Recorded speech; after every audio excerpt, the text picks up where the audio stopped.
सभी प्रकार की दुकानें खुलनी हैं। उसमें अंतर ये किया गया है कि अल्टरनेट डे पर खुलेंगी, से निजी वाहनों का परिचालन बंद रहेगा और स्कूल, कॉलेज, कोचिंग संस्थान, पार्क इत्यादि सभी बंद हैं। अभी कोरोना कम हुआ है, ख़त्म नहीं हुआ है, इसलिए हम लोगों को शिथिल होने की आवश्यकता नहीं है। नमस्कार, मेरा नाम आलोक है। आप लाइव स्ट्रीज देख रहे हैं। बिहार में लॉकडाउन की अवधि को बढ़ा दिया गया है। अब 8 जून तक लॉकडाउन रहेगा, लेकिन ऐसे में कई सारे जो प्रतिबंध थे उसमें थोड़ी छूट दी गई है। इस वक्त पटना के डीएम चंद्रशेखर सिंह हमारे साथ हैं। कई सारी बातें हुई हैं, कई सारी दुकानों को छूट भी देना है सुबह 6 बजे से लेकर दोपहर 2 बजे तक। तो कौन कौन सी दुकानें, क्या सब निर्णय हो रहा है? ये जो पहले का था लॉकडाउन या प्रतिबंध, उसको 8 जून तक बढ़ाया गया है और इसमें पहले 2 मुख्य रूप से छूट दी गई हैं। एक तो जो पहले कुछ दुकानें ज़रूरी वो खुल रही थीं, अब सभी प्रकार की दुकानें खुलनी हैं। उसमें अंतर ये किया गया है कि अल्टरनेट डे पर खुलेंगी, तो हम लोग इस प्रकार से सभी दुकानों की ग्रुपिंग कर रहे हैं कि वो अल्टरनेट डे पर पूरे सप्ताह में सभी दुकानें किसी न किसी दिन खुलें और एक साथ नहीं खुलें ताकि भीड़ नहीं हो। और दूसरा, पहले सुबह 6 बजे से 10 बजे तक का समय था, उसको अब बढ़ा करके 6 बजे से 2 बजे तक कर दिया गया है।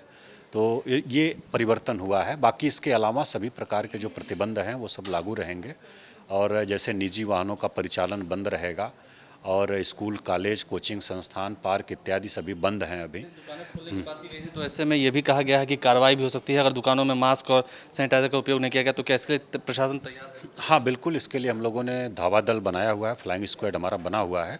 हम लोग इसकी निगरानी करेंगे कि जो भी दुकानें खुलेंगी उसमें कोरोना प्रोटोकॉल को लेकर के जो व्यवस्था की जानी है वो ज़रूर रहनी चाहिए। जैसे सभी लोग मास्क का प्रयोग करें, ग्राहक भी और विक्रेता भी, और उसके अलावा सैनिटाइजर की व्यवस्था वहाँ होनी चाहिए, लोगों के लिए भी, बाहर से जो लोग आ रहे हैं उनके लिए भी और सब दुकान के जो स्टाफ हैं उन लोगों के लिए भी। और सोशल डिस्टेंसिंग का भी अनुपालन करें लोग। इस चीज़ को हम लोग ज़रूर देखेंगे, प्रशासन की टीम देखेगी और हम अपील भी करते हैं कि इसको हमारे जो दुकानदार हैं, व्यापारी, व्यवसायी लोग हैं, वो अपने स्तर से भी इसका ज़रूर अनुपालन करें। आपदा का समय है तो लोगों को भी थोड़ा सहयोग करना होगा, तो आम लोगों से भी अपील है कि हाँ, अभी आप घरों में रहें, अगर आपकी आवश्यकता नहीं हो तो आप बाहर रहें। हाँ बिल्कुल, अभी हम लोग यही कह रहे हैं कि जो ढील दी गई है वो व्यापार व्यवसाय के दृष्टिकोण से दी गई है और अभी कोरोना कम हुआ है, ख़त्म नहीं हुआ है, इसलिए हम लोगों को शिथिल होने की आवश्यकता नहीं है। हम लोग अलर्ट रहें, बल्कि एक्स्ट्रा अलर्ट रहें ताकि हम लोग इसको पूरी तरह से समाप्त करने में सफल रहें। एक सवाल है सर, इन टीकाकरण अभियान पर लगता है थोड़ा सा नज़र लग गई है। 18 से 44 साल के उम्र वालों को टीका नहीं लगा, तो ये कब तक व्यवस्था फिर से सुचारू रूप से? नहीं, ये हम लोगों को अभी विभाग से वैक्सीन प्राप्त नहीं है और विभाग से जैसे ही प्राप्त होगी तो हम लोग तुरंत शुरू करा देंगे। हम लोगों की पूरी तैयारी है।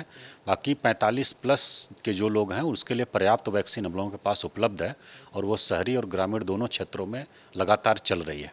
देखिए, कुल मिलाकर अब जब लॉकडाउन की अवधि बढ़ाई गई है तो साफ बताया गया है कि बिहार में कई सारे प्रतिबंध जो हैं उसमें छूट मिल रही है और साफ तौर पे आप समझ सकते हैं कि कैसे पटना के डीएम ने कहा है कि अगर दुकान खोलने हैं उस वक्त अगर आप लापरवाही बरतेंगे तो आप पर कार्रवाई भी हो सकती है। बहरहाल लॉकडाउन की अवधि को बढ़ाया गया है, थोड़ी छूट दी गई है, लेकिन उम्मीद है इस वक्त लोग इस आपदा के वक्त में समर्थन करेंगे, वो भी समझेंगे और सहयोग करेंगे। हमारे चैनल को सब्सक्राइब कर लें, साथ साथ फेसबुक पेज भी लाइक करें। धन्यवाद।